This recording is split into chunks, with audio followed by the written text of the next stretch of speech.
don't know that there's really anything new. We can't say the future without AI. I mean, there's no way around it. 50% of workers now believe AI is going to improve their experience. When I come into the meeting room, I need a way to incorporate my AI with what's going on in the meeting. It's almost a bring your own AI type of a concept. Most of what we do in our day-to-day is going to change significantly. Hear the latest AV trends and predictions in this episode of Crestron's Smarter Spaces podcast on your preferred podcast platform.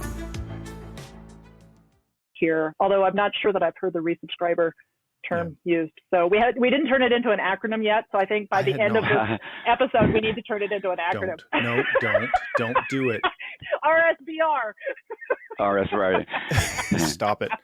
Or for short, the Flintstone-defer. Officer? Flintstone-defer. Flintstone-defer. Oh.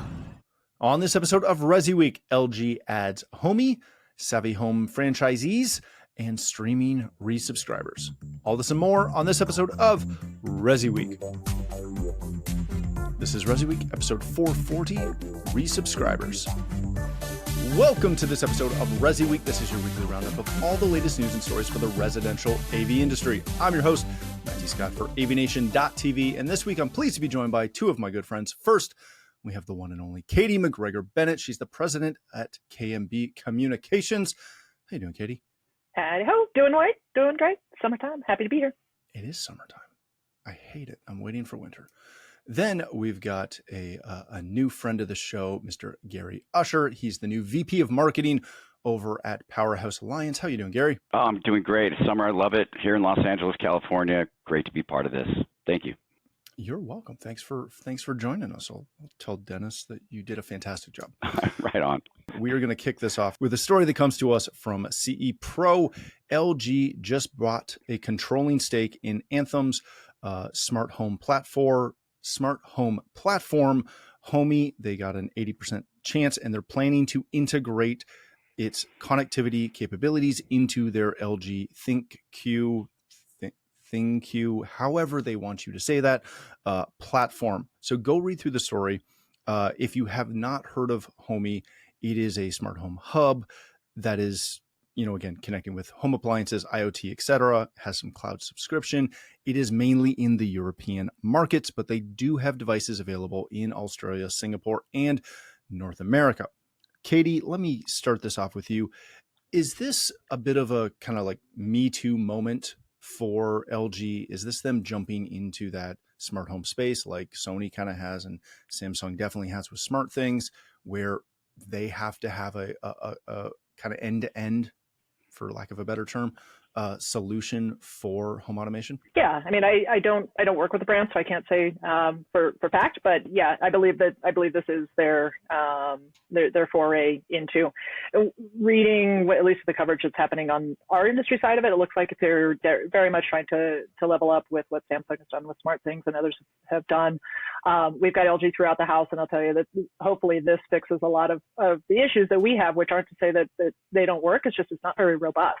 And from a smart home perspective and the things that we can monitor, control, and interact with, their app definitely leaves much to be desired. Now, part of that I know from conversation with them on the appliance side is partly because when you start talking about ovens and ranges and things that create heat in the home, there's a little bit of a sensitivity to how much control you want to give somebody from a remote location, being able to turn on the oven, for instance, or turn off the oven, for instance, which are all great user features. But if those can't be secured, then obviously it could wreak havoc, and there's significant liability.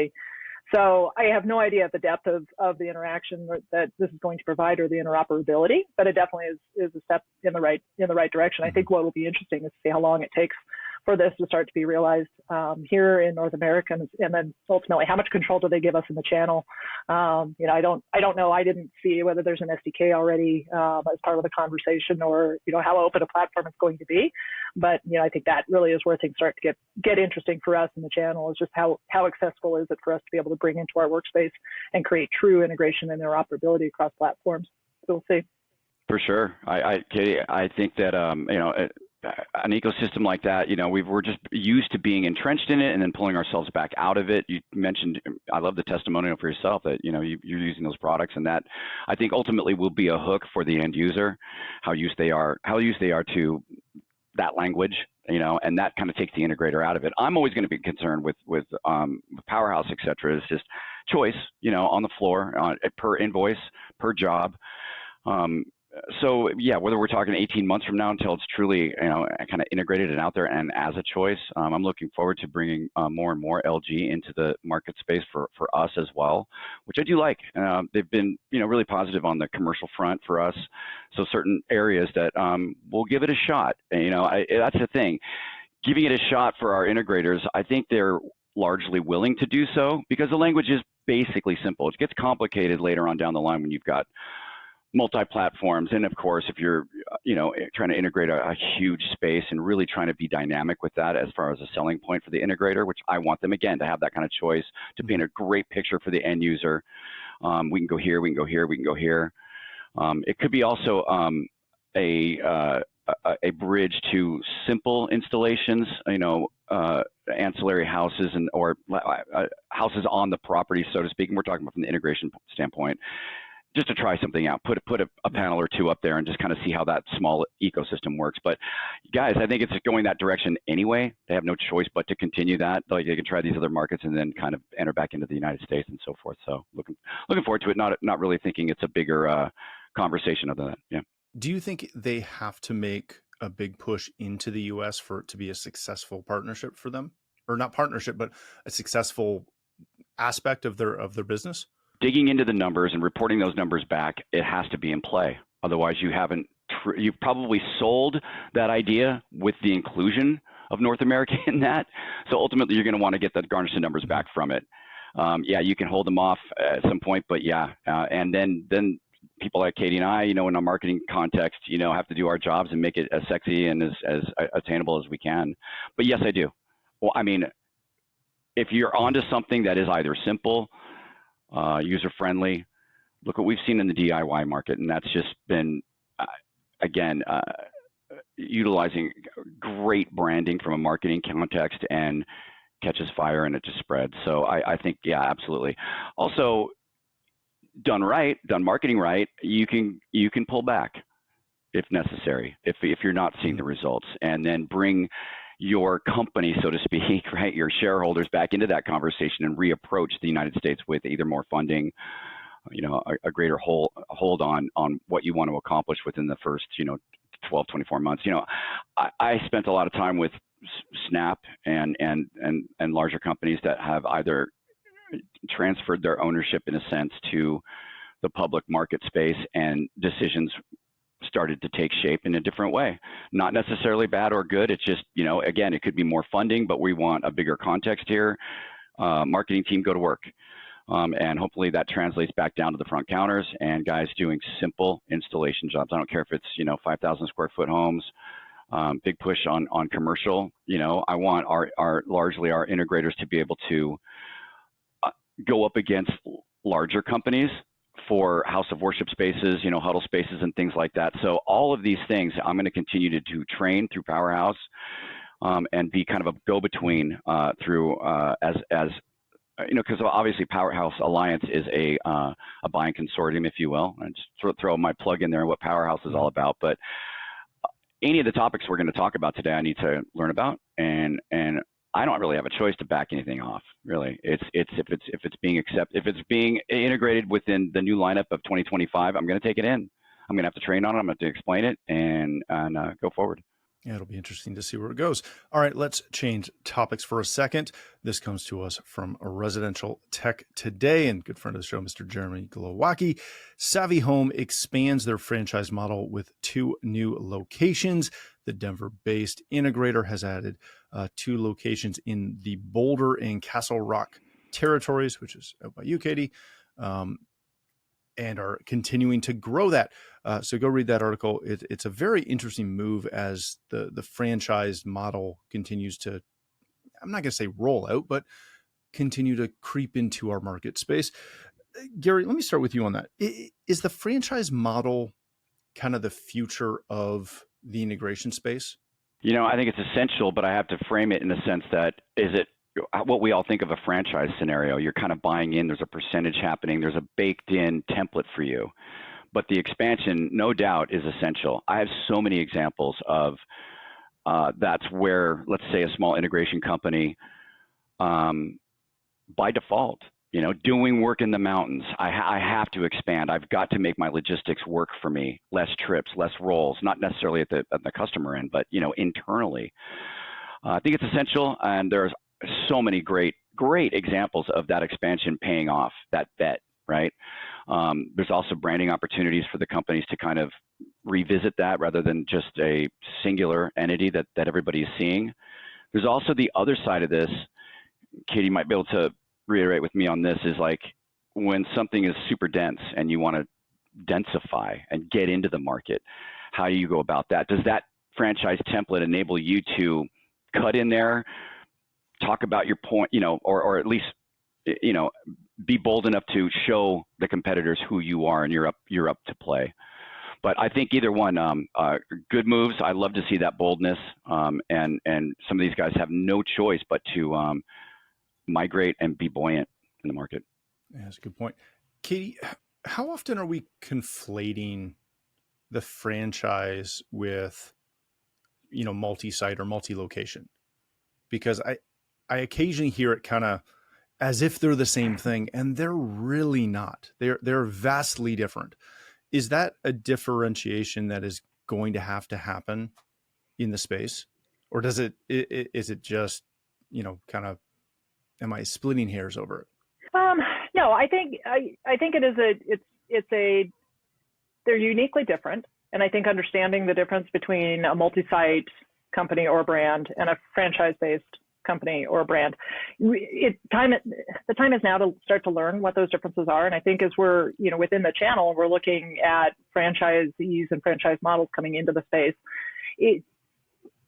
getting a better understanding of how they're structured is really important to understanding where's our industry going and where's our growth going to come from, which isn't, I'm not standing here to say that this through franchises how our industry is going to grow or the channels are going to grow, but it does indicate that there is a lot of outside interest in what we do. But how do we get involved? And so I think, there's, when we look at it through that lens, that there are individuals or groups of individuals that have a significant amount of money that they would like to spend in the air quote smart home space. And let's call it that because that's what consumers know our industry to be. We know it to be that and so much more, but a broad brushstroke term, it's smart home to many people. And there are investors that are looking to invest in smart home, and they've got the money, they've got the group, and they have the desire, they're going to put that money somewhere. So I do think from an industry growth perspective, it is really important to understand the difference between the terminology and to start to look at ways that we might harness this. What the franchise interest in our industry is bringing to us are resources, and not just financial resources, but thought leadership and leadership executive resources that we simply don't have. And that's not a slight against any of us. It's just that a lot of us are homegrown. We came up through the industry, so we know what we know, but we also don't know what we don't know. And we haven't run multinational companies. We haven't run other industries. We haven't, we don't have a lot of that experience that we bring to the table. And it's gotten us thus far. But I think if we really look at where can we take this thing and how, the potential size of our market, we're going to need some outside help to get there. And I think that this is where it gets really exciting for me. And, Savvy Home is out there doing it. Daisy's out there doing it. There are others that are getting actively involved in our industry. And I think bring it on. But there needs to be a sharing of that knowledge as well, as we have the industry expertise. We've got the knowledge of the customers. We know what consumers are looking for. We also know how to guide them in the right direction. DIY is not right for everyone. DIFM isn't right for everybody. We've got all sorts of acronyms that we can sling, but we're the ones that have been in the trenches for decades, and we really know where to make the most of the technology as it continues to evolve.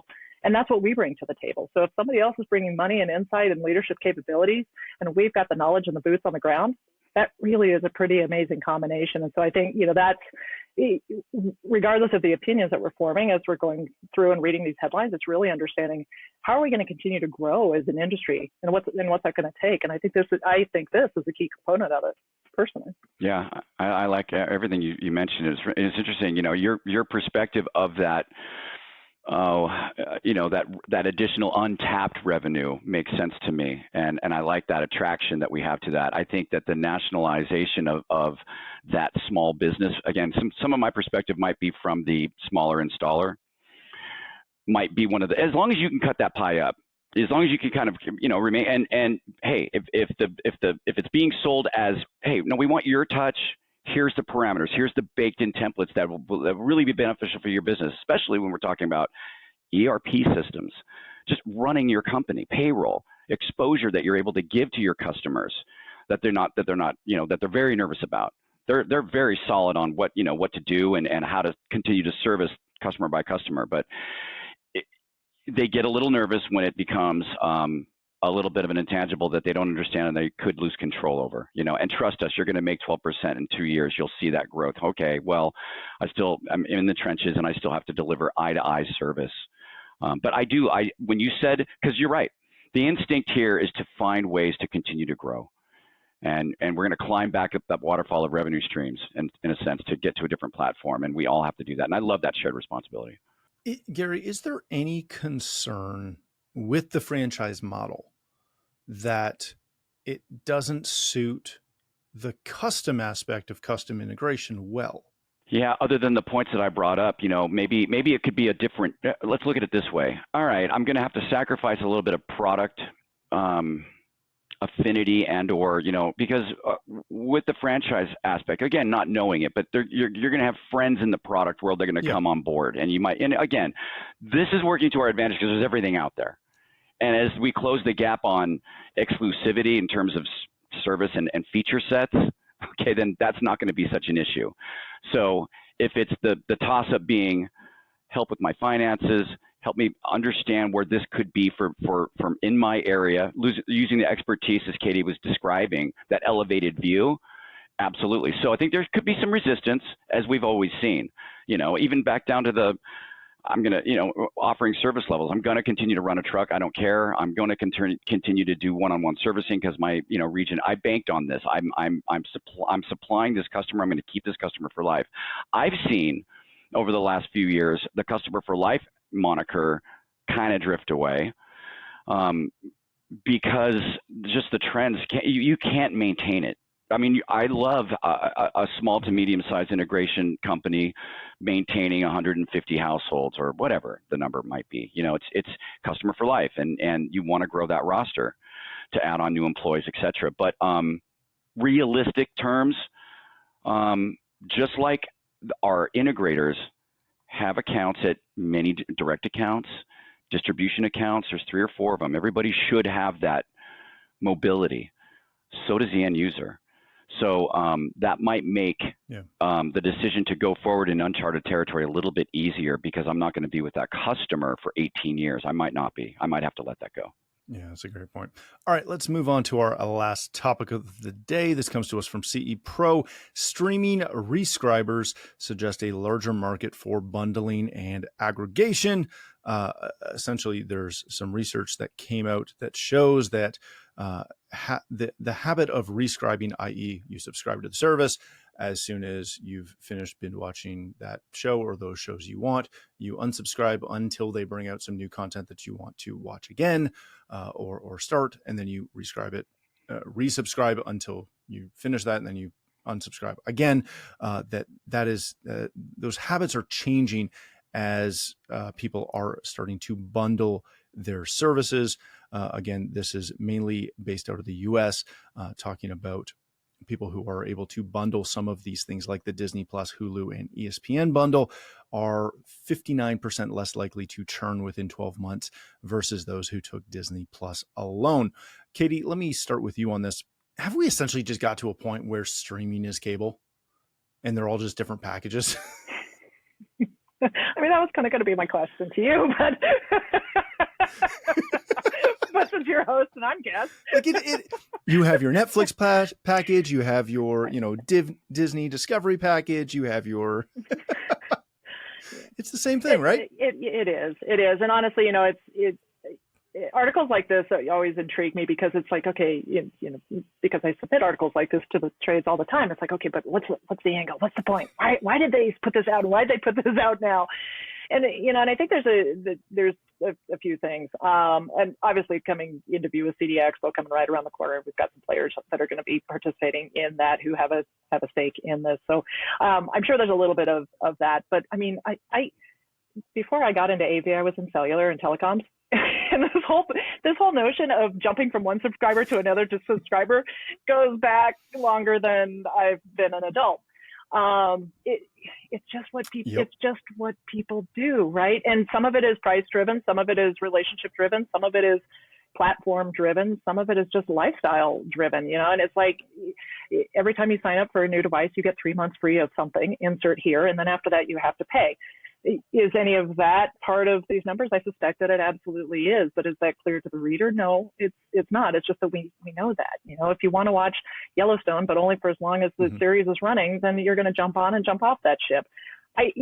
Those kind of, when you roll all of those behavior patterns up, I don't know that we're really saying or learning anything new, but I do think that the continuation of how do we consume our content, and for the integrators in the room, how do you answer the question about, this one's coming, what platform is this program on?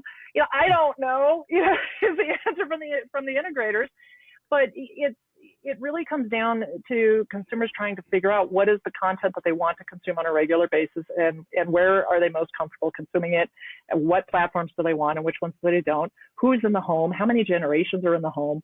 There's just so many factors to this. So it's an interesting piece, and it definitely has a lot of compelling components to it. But I don't know that there's really anything new here, although I'm not sure that I've heard the resubscriber term used. So we didn't turn it into an acronym yet. So I think by the end of this episode, we need to turn it into an acronym. Don't do it. Come on, we can do it. Please. No. RSBR. No, we can't. RSBR. Gary, stop it. Gary, let me ask you this. What I've always had a hard time with is I don't know what part of this we as an industry need to take any ownership of. For a long time with cable or satellite or whatever, you were asked those questions by your customers. Well, should I go with, in our case, Rogers or Shaw or Bell or Verizon or Comcast or wherever you're at? And we all had opinions on that. Now it is so fragmented. I have nothing to say about any of it. At what point does that matter for us? It does, because every day we walk into a house, we need some sort of answer. And however often that changes, we have to be acclimated to be able to do that. And we're entertainers on that level of what our scripting is week by week. That being said, the good salesmen are, or the good company owners are. Katie, when you mentioned, like you submit a story like that, what's the meat really in there? I loved your analogy about the migration of the historic phone scenario. It's so true. But to me, the number that I saw quickly, just looking at the paragraph, was a data siren, if nothing else. What was it? 46% within the calendar year are migrating and jumping, and then exactly what Katie said, why, all of those things, the demographic in the house, et cetera, et cetera.